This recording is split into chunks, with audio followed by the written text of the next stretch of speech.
Bonjour à tous, bienvenue à notre échange d'aujourd'hui avec la société Intrasens, donc qui a été créée en 2004, cotée en bourse en 2012 et qui est spécialisée dans les solutions logicielles d'imagerie médicale et qui est également leader mondial dans le développement de logiciels de gestion pour la santé. Je suis avec Nicolas Raymond, son directeur général. Bonjour Nicolas. Bonjour Jean-Baptiste, enchanté d'être avec vous. Merci pour votre temps et enchanté d'être avec nos actionnaires et participants ce soir. Merci à eux d'être à ce rendez-vous, un rendez-vous semestriel qui, je crois, est le 3 ou 4e rendez-vous webinaire semestriel que nous faisons. Donc ça devient presque ça devient un jalon important pour nous et récurrent. C'est un plaisir pour nous. Alors, votre actualité, c'est la publication de vos résultats semestriels qui a eu lieu la semaine dernière. Et là, l'objectif ce soir, c'est d'échanger sur 3 sujets. Un, revenir sur vos résultats, premièrement. Deuxièmement, vous avez une nouvelle solution, une nouvelle ligne de produits en oncologie. On va essayer de bien la comprendre et la découvrir. Et troisièmement, vos perspectives. Et bien sûr aussi, ce sera aussi les questions des participants. Je rappelle aux participants qu'ils ont un écran de configuration. Ils peuvent écrire des questions par écrit. Je les vois apparaître sur mon écran et je peux les poser à Nicolas Raymond. Donc, n'hésitez pas. Voilà. Donc, on va commencer sur la première partie, les résultats. Et donc, Nicolas Raymond, si vous pouvez nous faire part des points importants sur les résultats semestriels que vous avez publiés donc la semaine dernière. Tout à fait. Merci beaucoup, Jean-Baptiste. En effet, et je pense que c'est important. On a voulu ce format questions-réponses. Donc, on va échanger ensemble, Jean-Baptiste. Et puis, bien évidemment, le souhait, c'est que les personnes connectées puissent échanger, poser toutes les questions. C'est vraiment tout l'intérêt de ce format webinaire. Alors, sur nos résultats que nous avons publiés il y a quelques jours, je pense qu'il y a quelques éléments notables à mettre en avant. Le premier qui est extérieur à la société, mais qui est important à noter, c'est bien évidemment la situation géopolitique et l'impact de la crise Ukraine-Russie sur l'activité économique mondiale et l'activité économique du coup d'Intrasens. Au global, Intrasens sur ce semestre, comparé au premier semestre 2021, maintient une croissance de plus de 5%, ce qui est une belle performance étant donné la conjoncture globale économique. Et ce qui est très très important, et je vais y revenir, c'est que si nous prenons notre chiffre d'affaires hors zone de guerre, nous sommes en croissance de 42%. Alors, les événements importants et les quelques points clés d'un point de vue géographique. Le premier élément, bien évidemment, il faut être clair là-dessus, c'est que la situation géopolitique nous impacte. Nous avions sur les années précédentes un chiffre d'affaires de l'ordre du million d'euros sur l'Europe de l'Est, y compris la Russie. Évidemment, ce chiffre d'affaires est ramené à 0 sur ce premier semestre. Néanmoins, ce que l'on voit, c'est que les choix stratégiques que nous avons réalisés d'un point de vue géographique, d'un point de vue commercial, sont payants. Les choix stratégiques que nous avons faits sur ces 6 à 12 derniers mois. Donc, les éléments notables, c'est quoi? C'est en France, une croissance de 31% par rapport à l'an dernier, par rapport au premier semestre de l'an dernier. Et si on se rappelle ce que nous avions annoncé fin de l'an dernier, deuxième semestre de l'an dernier, c'était des investissements au niveau de la force commerciale en France pour aller chercher de la part de marché en France. Donc ça, nous avons réussi le pari que nous avons pris d'allouer plus de ressources sur la France pour aller chercher la croissance sur la France. Deuxième élément, la Chine, marché très différent, contexte très différent, mais la même volonté d'aller gagner de la part de marché en vente directe. Et nous avons réallouer, redispatcher notre force commerciale locale. Nous avons également réembauché là-bas pour avoir une force commerciale qui couvre plus de provinces. Et le résultat, c'est 26% de croissance sur la Chine par rapport au premier semestre de l'an dernier. Donc, notre stratégie l'an dernier, et qui est reflétée dans ces résultats du premier semestre, c'est une croissance en vente directe sur la France, une croissance en vente directe sur la Chine. Et troisième élément d'un point de vue géographique qui, lui, me paraît aussi important, nous avions annoncé au deuxième semestre l'an dernier, à la suite de l'augmentation de capital, que nous chercherions à diversifier notre empreinte géographique commerciale sur de nouvelles zones. Nous avons travaillé sur plusieurs zones. Nous étions en train de travailler sur le Brésil depuis l'an dernier et nous avons signé un contrat majeur au Brésil que nous avons publié ces dernières semaines qui nous permet d'afficher une belle croissance sur de nouvelles zones.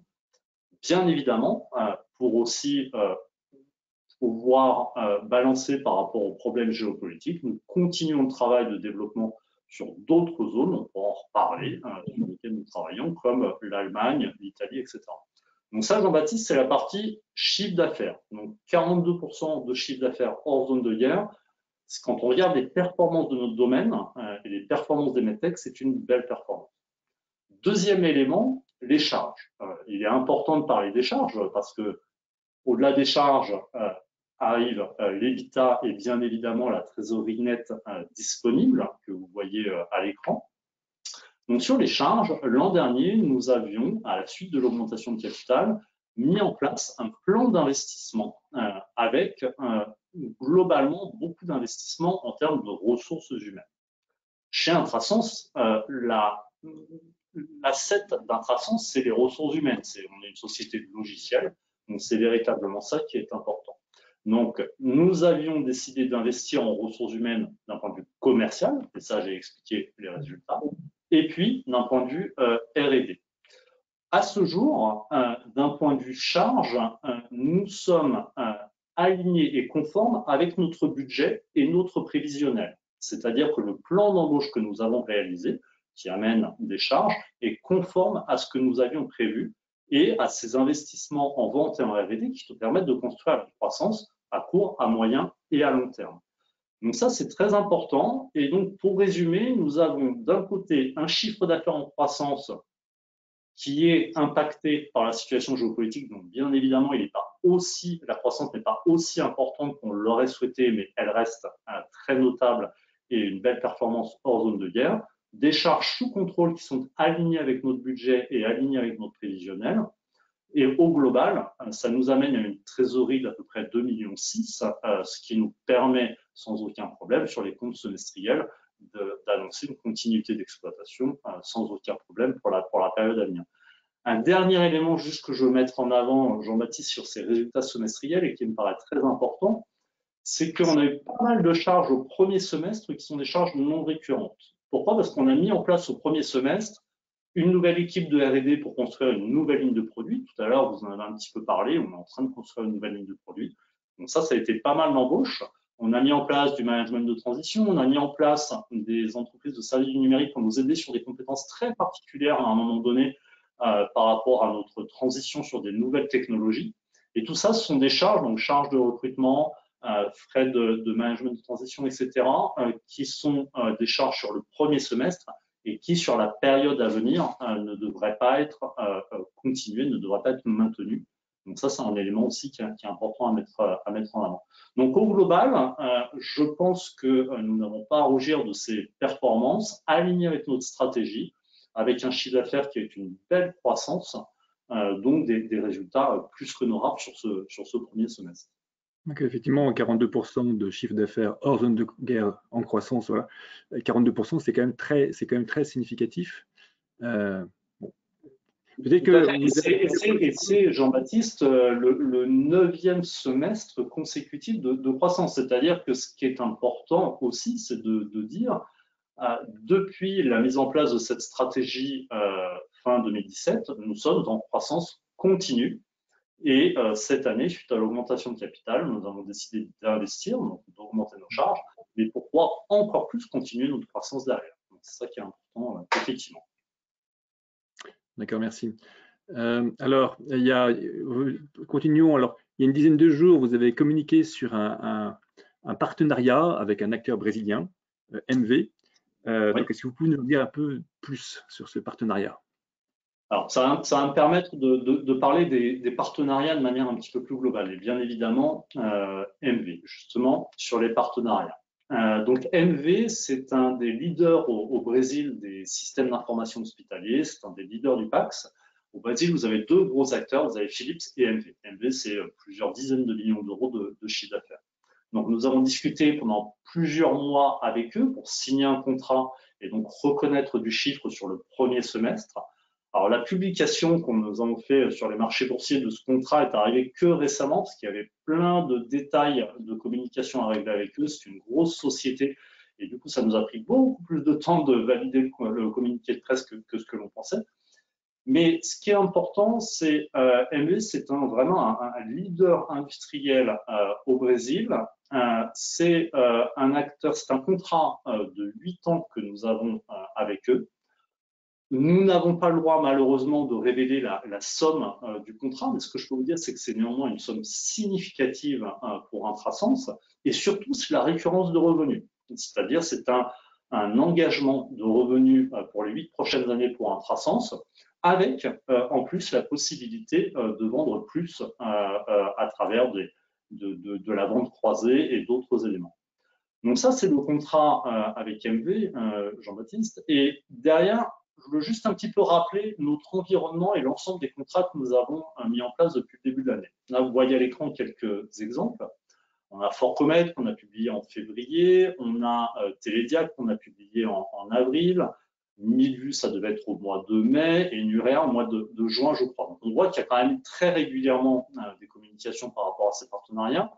Et on a deux types de partenaires. On a 1000 vues et Nurea, ça, ce sont des acteurs de l'intelligence artificielle, et c'est des partenaires où on va intégrer leur technologie dans notre plateforme pour avoir une plateforme toujours plus performante, toujours plus attrayante pour nos clients. Donc ça, ce sont des partenaires technologiques d'intégration. Ensuite, Fort Comed, Télédiag ou MV, ça, ce sont des partenaires commerciaux des clients.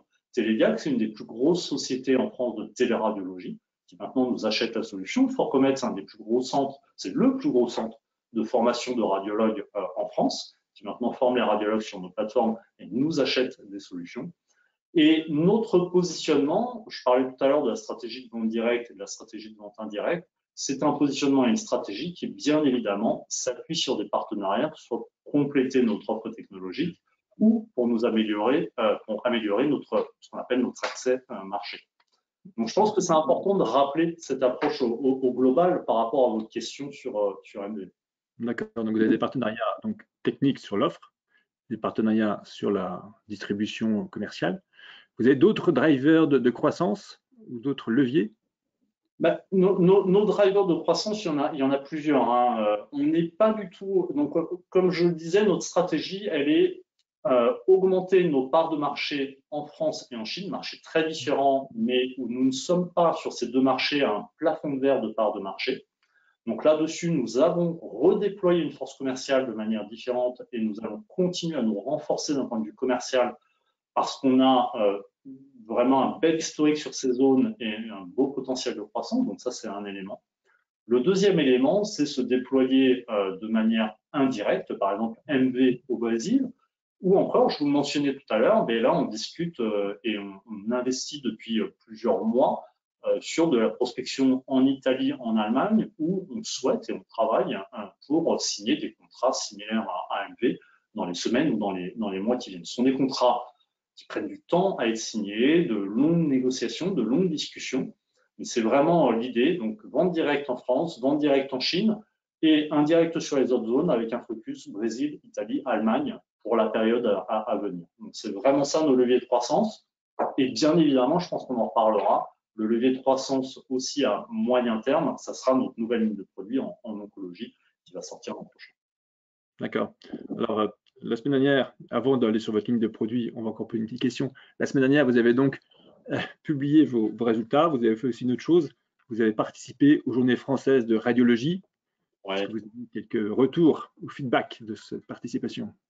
Oui, alors les journées francophones de radiologie, événement majeur français, mais pas que français. Vous avez vraiment tout le monde francophone de la radiologie qui s'y réunit. C'est à Paris pendant 4 jours. Plusieurs éléments par rapport à ça pour partager avec les personnes qui sont en ligne. Premier élément qui est toujours très intéressant dans les salons professionnels, on en fait plusieurs par an, mais les JFR, c'est notre salon majeur, c'est confirmer les tendances du marché. Une tendance qui est là reflétée par notre approche partenariale, c'est le positionnement de l'intelligence artificielle dans les solutions de radiologie. Et ce que l'on voit, ce que l'on pressentait, nous, chez Intrasens depuis plusieurs années, c'est que l'IA en tant que telle a du sens quand l'IA est intégrée dans un flux clinique et dans des applications cliniques avancées. Et en fait, on le voit, nous, on intègre Nurea, on intègre Nilu, on discute avec d'autres sociétés pour les intégrer. Eh bien, on a bien vu sur ce salon-là que tous les fournisseurs d'IA aujourd'hui cherchent des partenaires comme nous pour un market access et pour créer de la valeur clinique autour de leurs algorithmes. Donc ça, c'est une première chose. On parlait des GFR qui, moi, m'a sauté aux yeux pendant cet événement et qui me semble intéressant à partager et qui confirme notre stratégie. Deuxième élément de ces JFR, c'est bien évidemment valider ou confirmer, s'il y avait besoin de le faire, l'adéquation de nos produits avec la demande. Donc, bien évidemment, pendant cet événement, nous avons largement mis en avant Myriam, qui est un produit très important pour nous, qui aujourd'hui génère notre chiffre d'affaires sur lequel nous allons continuer à investir. Ce que nous avons vu, c'est que Myriam est en adéquation parfaite avec les besoins des utilisateurs, en intégrant l'IA. C'est quelque chose de vraiment fort, de beaux leviers de croissance à venir là-dessus. Et deuxième élément, je pense qu'on en reparlera tout à l'heure, sur la partie oncologie, nous avons pu avoir de nombreuses discussions avec des leaders d'opinion de la radiologie et de l'oncologie, où nous avons montré nos concepts, les premiers éléments de prototype de notre solution d'oncologie. Et je dois dire avec plaisir qu'il y a eu un super retour très positif par rapport à ça et sur le fait que ça réponde à un véritable besoin. Donc ça nous donne vraiment de la confiance par rapport à l'avenir. Donc les JFR, très positifs au global, de nombreux, ce que l'on appelle dans notre jargon des leads, donc des contacts commerciaux, à travailler sur cette fin d'année et sur l'an prochain. Alors justement, là, vous parlez de votre nouvelle ligne de produits en oncologie, ce qui nous amène sur la deuxième grande partie de l'échange de ce soir. Et pour aborder ce thème-là, je vous propose de faire un petit flashback. On s'était vu dans un webinaire en juin 2021. Et à l'époque, vous aviez fait une augmentation de capital, donc avec une levée de fonds. Et voilà, pour se mettre en perspective de cette nouvelle ligne, est-ce que vous pouvez nous rappeler quels avaient été les objectifs à l'époque de cette levée de fonds? Alors, les objectifs de cette levée de fonds, c'était de faire passer un cap à Intrasens. Alors, ce cap, il y a plusieurs aspects. Alors, d'abord, j'en profite pour rebondir là-dessus. Il y a aussi un cap d'un point de vue marketing et d'un point de vue image de marque pour Intrasens. Je ne sais pas si vous avez noté, parce que vous parlez de l'an dernier, Jean-Baptiste, notre visuel, notre présentation a pas mal changé depuis l'an dernier. Alors, ça peut paraître une anecdote, mais c'est très, très important pour créer un Intrasens, je dirais 3.0. Alors, je reviens juste un tout petit peu en arrière. Vous voyez notre nouvelle image de marque? Alors, c'est lié à ce passage de cap qu'on a fait avec l'augmentation de capital. Intrasens, révéler l'invisible, sauver des vies. Marque mère et derrière deux marques filles que sont Myriam et que sera la partie oncologie dont on va parler.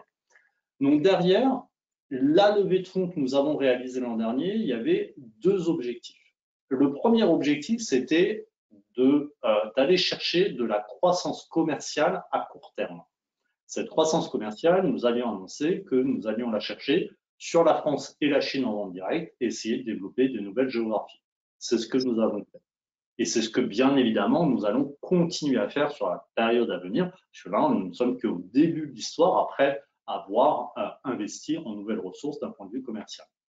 Le deuxième élément de cette levée de fonds, dont nous avions parlé ensemble il y a un petit peu plus d'1 an, c'est le développement d'une nouvelle ligne de produits en oncologie. Alors, je vais essayer d'expliquer un petit peu ces deux lignes de produits. Nous avons notre ligne de produits Myriam, qui est la ligne de produits historique d'Intrasens, qui a tout son sens et tout son potentiel de croissance à venir. C'est une ligne de produits avec des outils très spécialisés, ce qu'on appelle centrés sur l'examen ou sur l'organe. C'est-à-dire que c'est des outils qui sont utilisés pour l'IRM de la prostate, l'IRM du sein, le scanner du foie, mais vraiment sur un examen à un moment donné d'un patient pour le radiologue. Ça, nous allons continuer les investissements sur cette ligne de produits, nous allons continuer à intégrer de l'intelligence artificielle et continuer à développer l'activité commerciale là-dessus. Sur l'oncologie, nous avons monté une nouvelle équipe par rapport à ça, en utilisant aussi bien évidemment nos ressources existantes. Nous avons embauché pour créer cette nouvelle ligne de produit. Et cette nouvelle ligne de produit, elle a une proposition de valeur qui est assez disruptive et qui est complètement différente. C'est de mettre le patient au centre du focus du logiciel. C'est suivre le patient de manière longitudinale.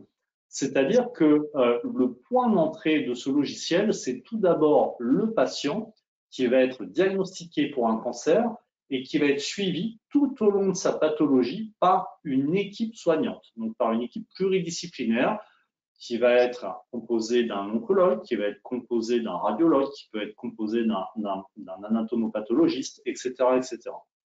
Donc, quand Myriane est plutôt sur un aspect vertical, avec l'approche oncologie, on sera sur un aspect horizontal, donc de parcours de soins.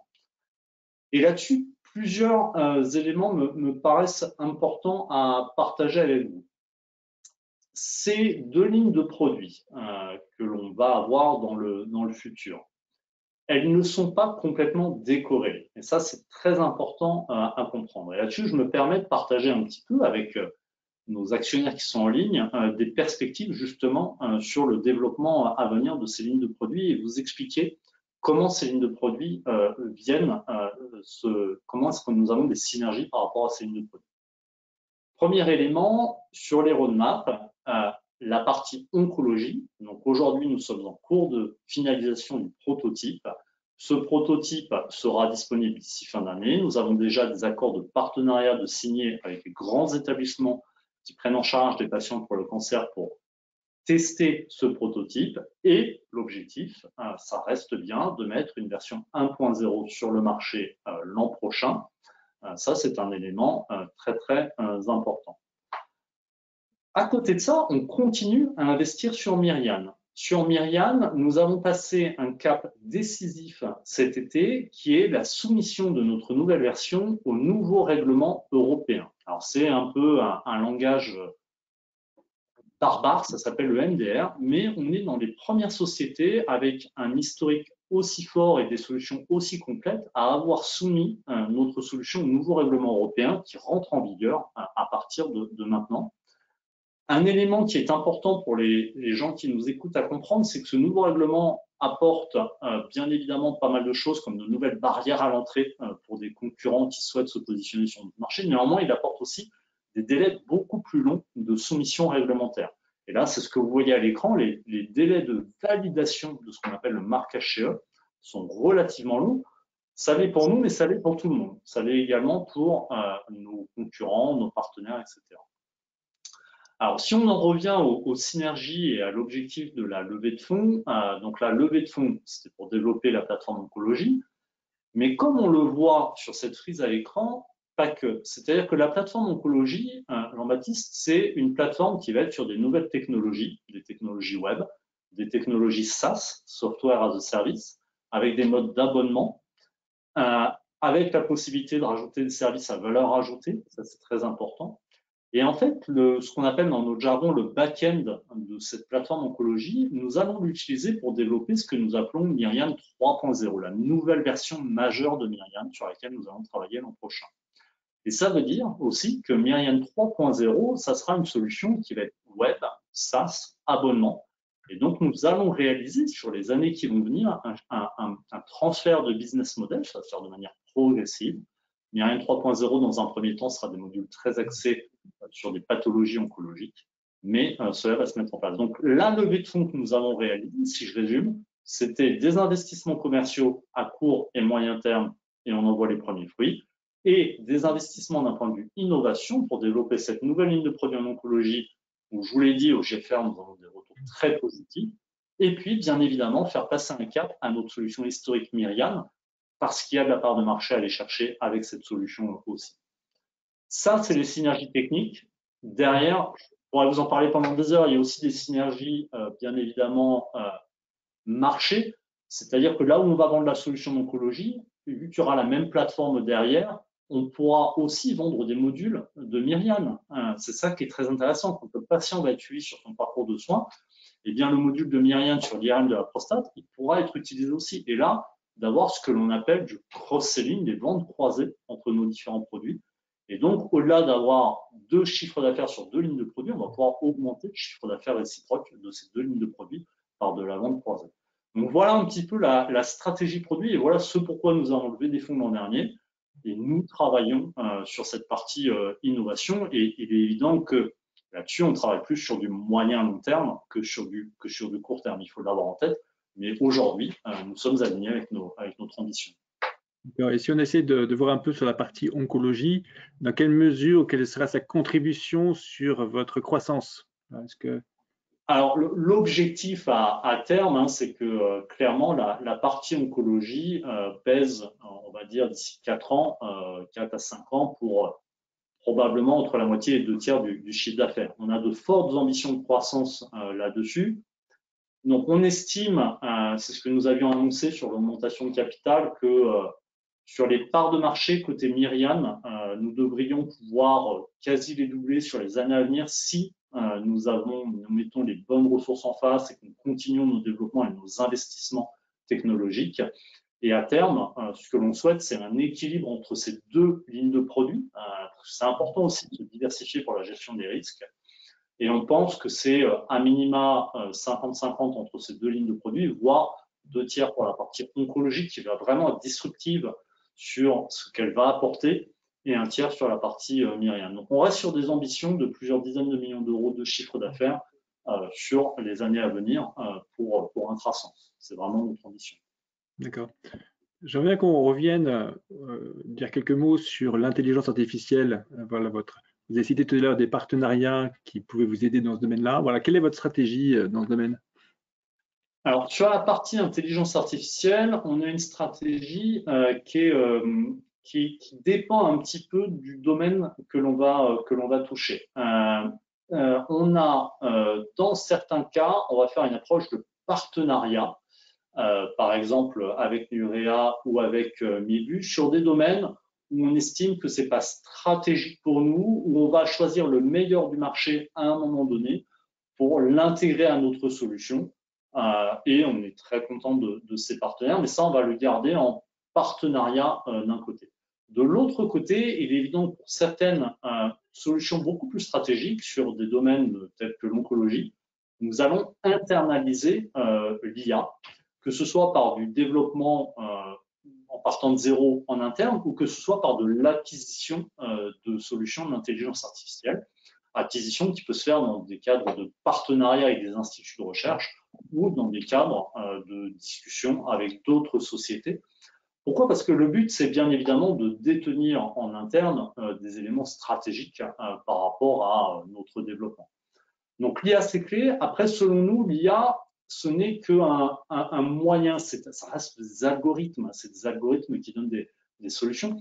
Ce qui est très important, c'est de l'orchestrer, cette IA. C'est de savoir le lancer au bon moment, de savoir bien le faire interagir avec l'application pour que l'utilisateur en tire toute sa substance. Et ça, c'est notre savoir-faire de base, c'est créer des applications cliniques et donner du sens à ces applications cliniques. Donc, c'est ce qu'on fait à travers nos 2 lignes de produits. Et derrière, il y a de l'IA qui vient nourrir ces lignes de produits et sur lesquelles on va continuer à travailler. D'accord. Voilà, je pense qu'on peut maintenant en dire quelques mots là sur la 3e partie. Je voulais qu'on aborde les perspectives, le futur. Alors, vous aviez tout à l'heure dit que sur Myriam, vous aviez déposé Myriam au nouveau règlement européen. Voilà, donc vous avez donné quelques éléments en termes d'opportunités que ça peut donner, mais voilà, est-ce que vous pouvez préciser un petit peu ce que ça va apporter à Intrasense?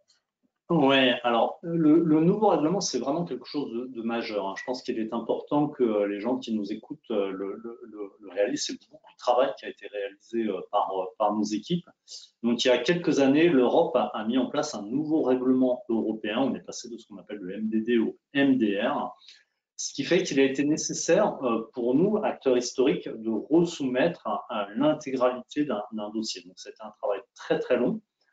Ça a été fait. Encore une fois, ça impacte tous les constructeurs, tous les fabricants aujourd'hui parce qu'il y a beaucoup de délais de ce qu'on appelle les organismes notifiés. Les organismes notifiés, c'est ceux qui vous valident votre produit pour pouvoir le vendre en tant que dispositif médical.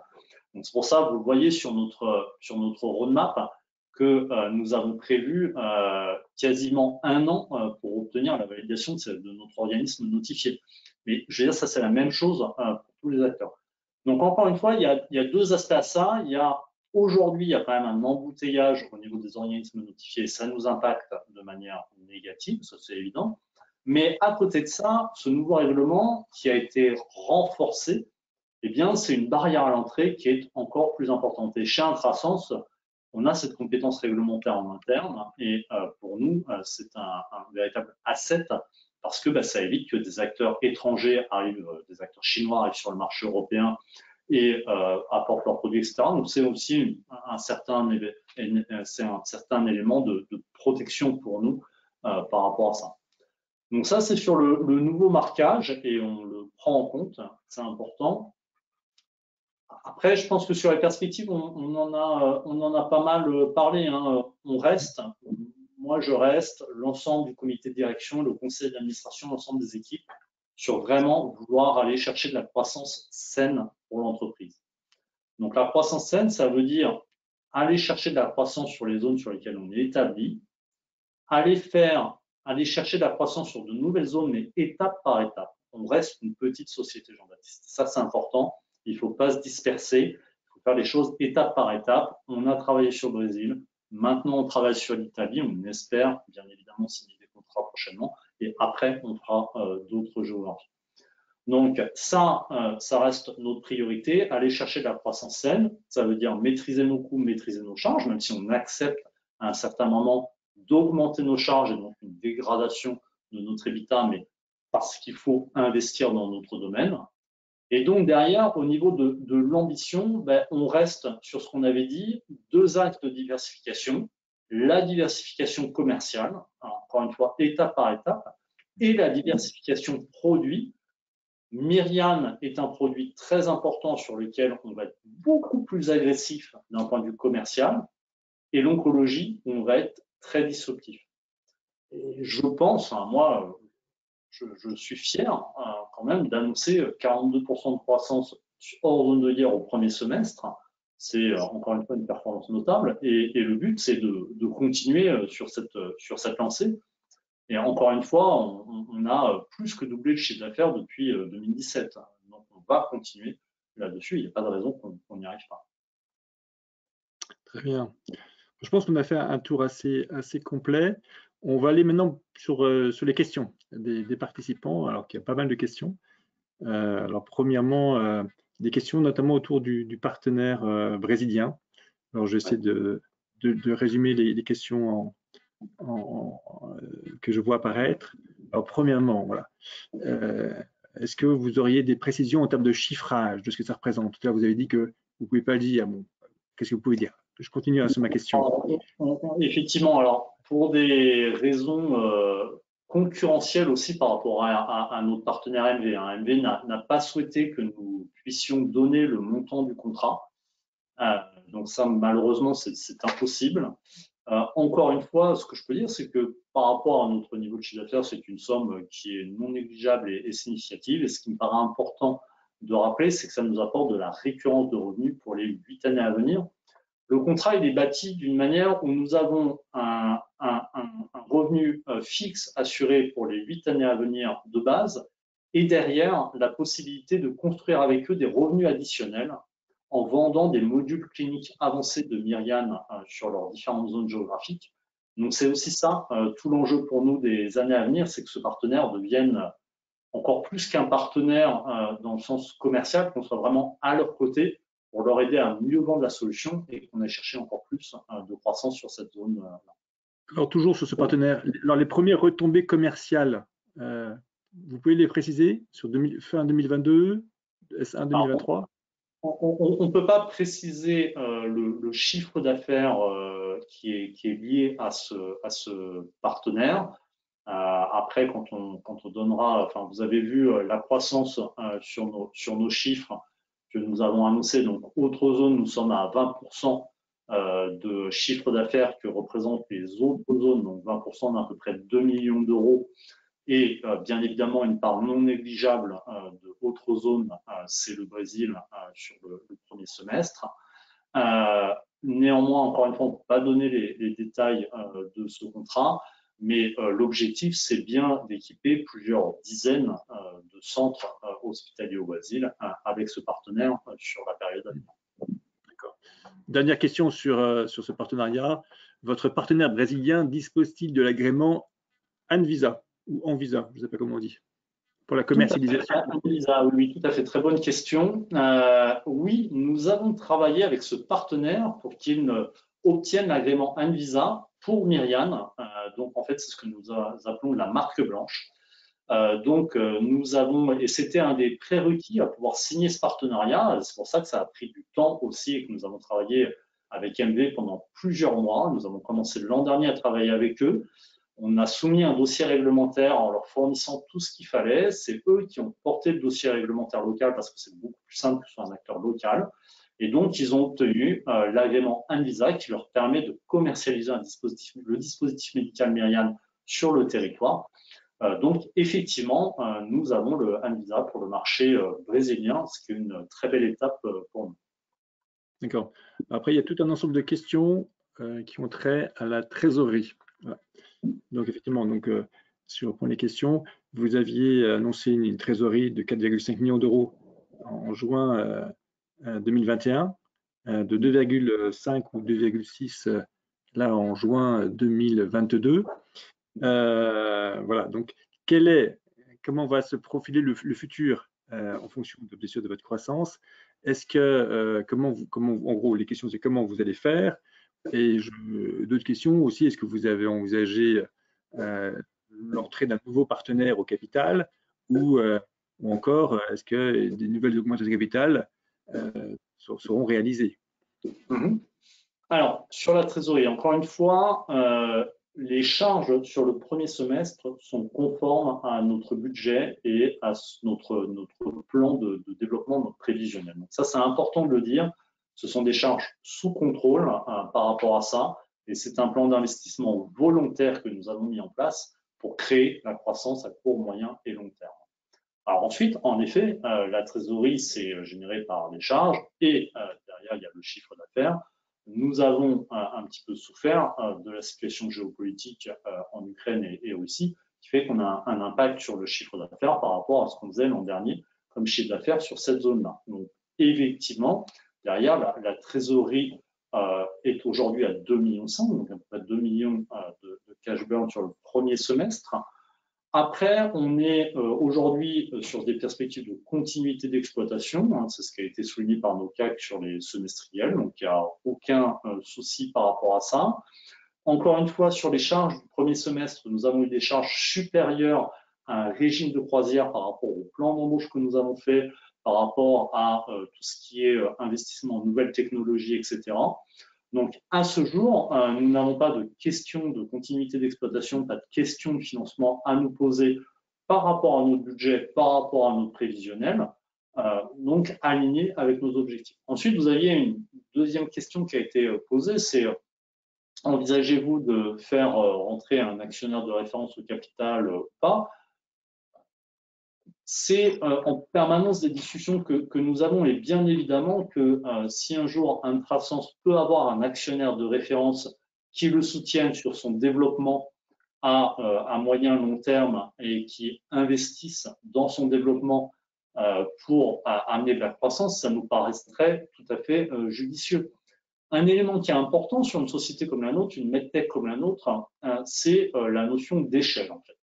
C'est-à-dire qu'on est sur un marché mondial, Jean-Baptiste, et ce marché mondial, il faut un certain nombre de ressources pour pouvoir y accéder à ce marché mondial. Donc aujourd'hui, nous, on a une bonne position en France, on a une bonne position en Chine, on est en train de développer des positions dans d'autres marchés.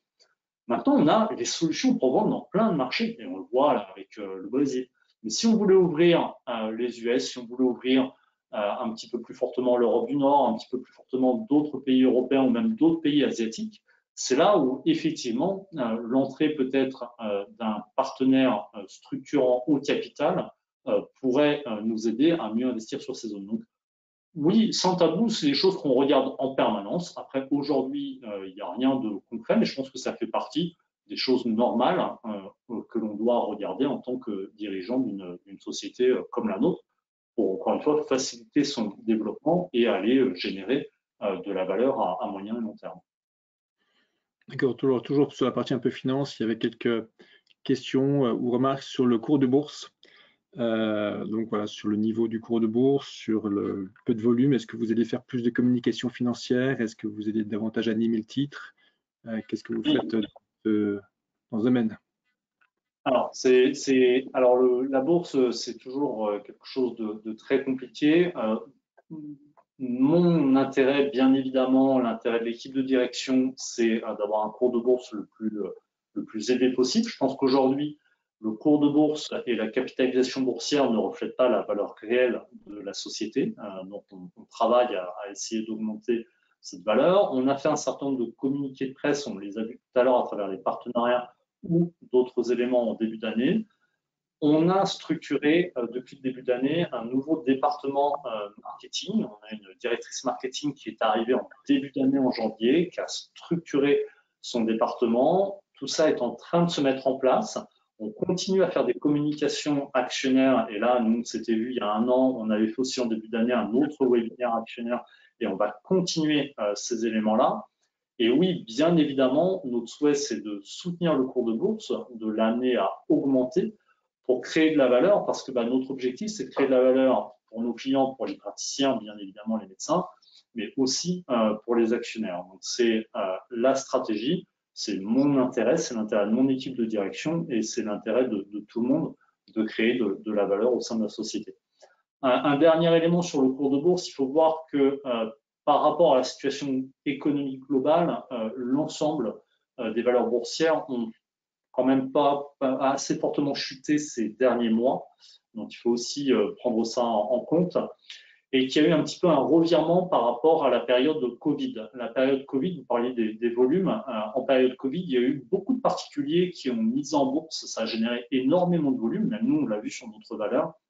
Et avec la guerre en Ukraine, les tensions avec la Chine, etc., on sent que les particuliers se replient un petit peu et misent moins en bourse. Donc, il faut avoir ça en tête. On en souffre forcément et on a un actionnariat de notre côté qui est beaucoup du particulier, du retail. On est à 98 ou 97% en retail et en particulier. Donc, ça nous impacte peut-être encore plus. Et d'où, j'en reviens à la pertinence de la question que vous aviez sur un actionnaire de référence à terme. Effectivement, un actionnaire de référence à terme nous aiderait aussi à éviter ces fluctuations et qui sont liées au marché et à notre performance et à mieux refléter une véritable valeur de capitalisation boursière dans notre sens. D'accord, merci. Alors, aussi quelques questions, alors notamment sur la part du chiffre d'affaires réalisé en Russie, Biélorussie au S2 2021. L'accord avec MV peut-il permettre de compenser la perte d'activité en Russie, Biélorussie? Alors, on communiquait sur l'an dernier sur un chiffre d'affaires sur la partie Europe au sens large du terme, donc Europe de l'Est, Russie, qui était supérieur à 1 million d'euros. Donc, cela prend en compte la partie Russie, qui est Russie, Biélorussie, Ukraine, qui représentait une grosse partie de ce chiffre. Bien évidemment, notre ambition, notre objectif, c'est de continuer à apporter de la croissance au niveau groupe au global. C'est pour ça que nous diversifions sur le Brésil et sur d'autres zones. Le but, c'est de compenser cette perte que l'on vit, mais qu'on n'est pas les seuls à vivre, économique sur la zone Russie-Biélorussie. Donc oui, on y travaille. Le but, et là on l'a vu, on a des 5% de croissance, 42% de croissance hors zone de guerre. Le but, c'est bien évidemment de maintenir de la croissance malgré l'impact de cette situation géopolitique. D'accord. J'ai aussi pas mal de questions sur les investissements en RH, l'investissement en humain et aussi le nombre de salariés. Et voilà. Si vous avez quelques éléments. D'un point de vue salarié, notre objectif d'ici fin d'année, c'est d'être à peu près 65 salariés au niveau groupe. Donc nous avons, en fait, on l'a fait par phase, et ça c'est vraiment très important de comprendre. Nous avons levé des fonds en juin l'an dernier. Au deuxième semestre l'an dernier, nous avons investi en ressources ventes, que ce soit sur l'Europe et sur la Chine. Pourquoi? Parce que les ressources ventes sont les ressources qui ont un retour sur investissement le plus rapide. Et c'est ce qu'on a constaté sur le premier semestre et on souhaite continuer sur cette tendance. Donc, deuxième semestre l'an dernier, investissement en ressources ventes. Et premier semestre de cette année, investissement principalement au niveau R&D et marketing. Donc, au niveau marketing, nous avons monté une équipe de 4 personnes. Au niveau R&D, nous avons embauché à peu près, ça doit être entre 5 et 10 personnes sur ce début d'année. Et l'ambition, quand nous étions une cinquantaine ou un petit 45 l'an dernier, c'est d'être 65 à la fin de l'année. Donc, c'est une phase d'investissement assez marquée, assez massive. Encore une fois, avec des perspectives de retour sur investissement un petit peu différentes selon les ressources de vente et les ressources de R&D. L'ambition l'an prochain, donc 2023, c'est qu'on reste à peu près dans un ordre de grandeur de 65-70 salariés. C'est l'objectif de se stabiliser par rapport à ça et maintenant d'amener sur le marché nos innovations pour aller générer plus de chiffre d'affaires. Cette année est vraiment une année particulière, hein, Jean-Baptiste, par rapport à l'augmentation de capital que nous avons réalisée l'an dernier et aux investissements qu'on a cette année pour nous permettre de créer cette croissance.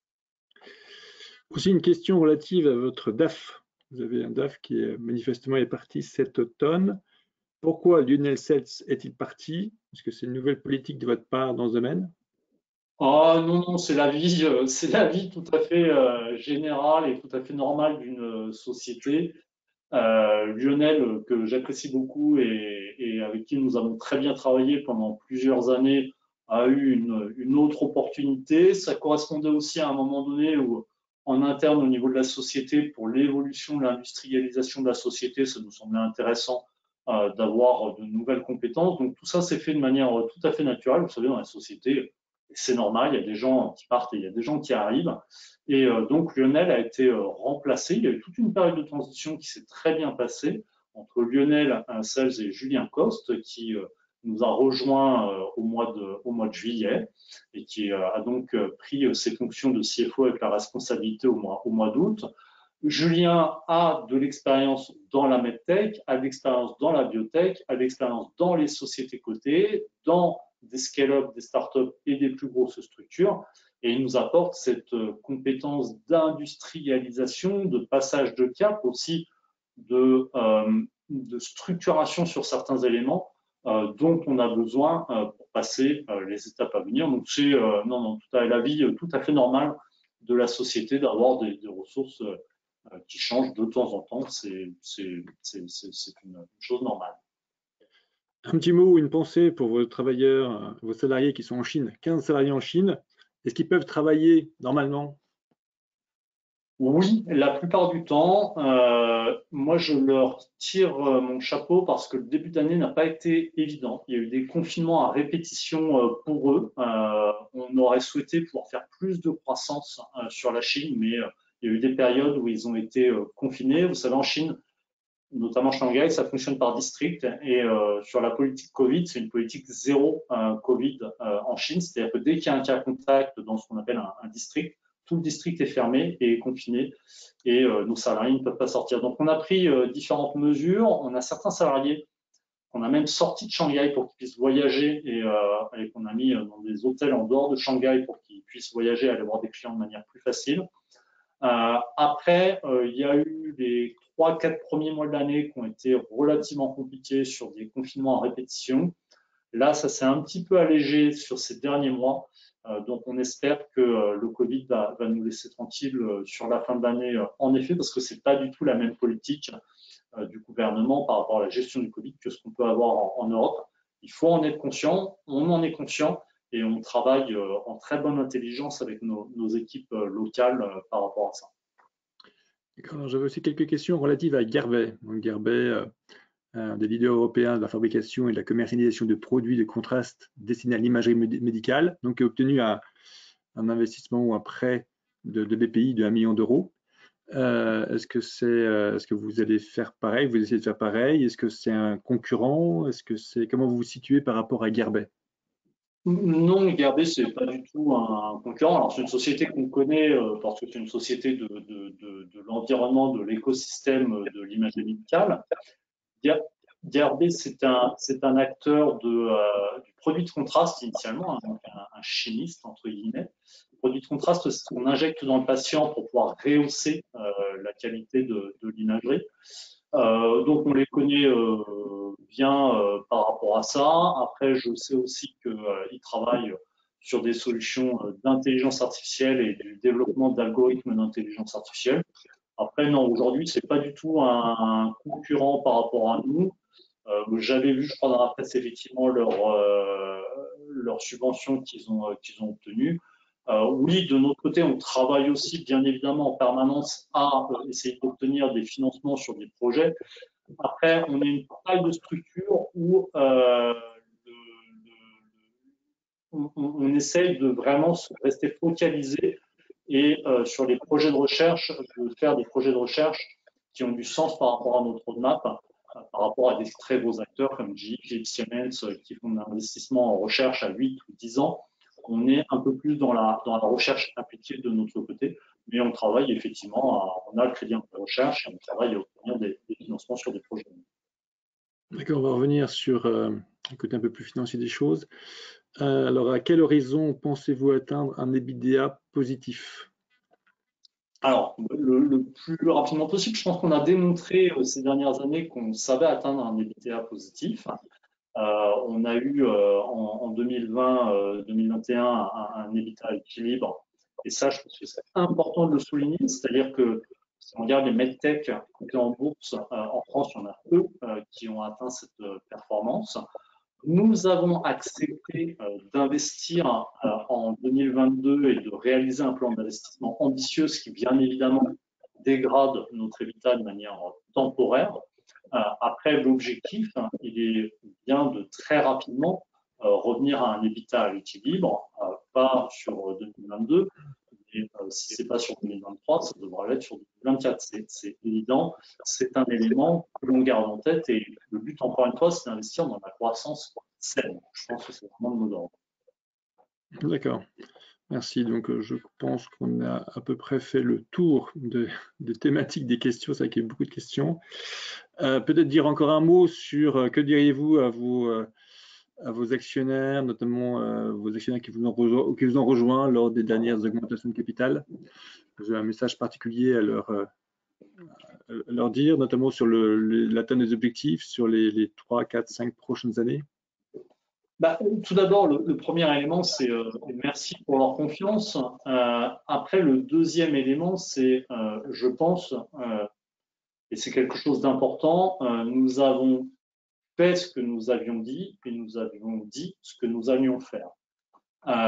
Nous avons montré une certaine une performance sur ces dernières années et là, eh bien, ils ont accepté de nous accompagner dans cette phase avec cette augmentation de capital et cet investissement pour le court, moyen, long terme. Donc, je les en remercie.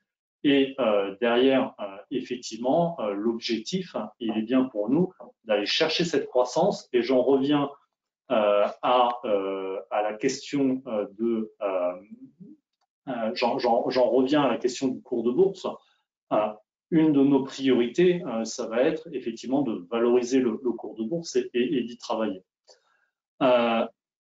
Sur la partie de l'investissement qui a été réalisé grâce à nos actionnaires sur, par exemple, la partie oncologie, le but, il est d'amener un produit sur le marché l'an prochain et de rapidement réaliser des ventes.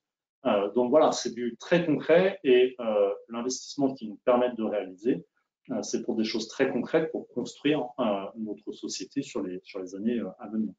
Donc merci bien évidemment à tous ces actionnaires qui nous ont fait confiance et qui continuent à nous faire confiance. Très bien, je crois qu'on est un peu au bout de cet échange.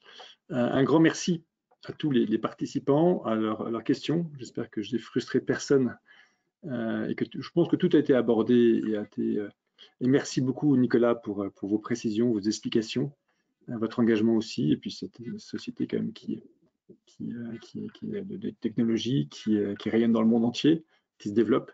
Donc c'est toujours un plaisir d'échanger avec vous. Je vous laisse les deux, trois mots de la fin. Voilà, un grand merci à vous. Je vois qu'il y a un grand merci à vous, Jean-Baptiste, et un grand merci aux personnes qui nous ont écoutés aujourd'hui. Je vois 48 personnes connectées.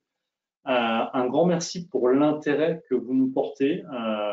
Alors, on essaie toujours de répondre au mieux à vos attentes. On essaie toujours d'être le plus transparent possible. J'espère que aujourd'hui, ça vous l'a encore démontré. Et puis, encore une fois, que ce soit le conseil d'administration, l'équipe de direction, toute l'équipe opérationnelle et moi-même, on est là pour créer de la valeur au sein de la société. Et cette valeur, elle est vraiment à destination de nos clients, des utilisateurs, la valeur médicale, sauver des vies, c'est ça qui est important. Et elle est bien évidemment aussi à destination de nos investisseurs, de nos actionnaires, pour valoriser cette société. Ça semble quelque chose de très important. Donc, merci à tous, merci de l'écoute, merci Jean-Baptiste pour ces questions, merci aux actionnaires pour toutes les questions. Et puis, bien évidemment, nous allons continuer le travail pour développer la société sur les mois qui viennent. Et là, nous avons une belle fin d'année à faire et un dernier trimestre qui est toujours un gros trimestre. Donc, nous allons nous y atteler avec force et ambition. Un dernier mot, il y aura un replay. Hein. Plusieurs personnes me disent, est-ce qu'il y aura un replay? Oui, il y aura un replay qui sera envoyé aux participants, qui sera mis sur YouTube. Oui, il y aura un replay. Voilà, ça sera sur notre site web. D'ailleurs, j'invite nos participants à aller sur notre nouveau site web avec notre nouvelle image de marque. Et bien évidemment, sur la rubrique investisseurs, il y aura un replay qui sera posté de ce webinaire. Bonne soirée à tous, à très bientôt sur les e-bourses. Merci. À bientôt, merci.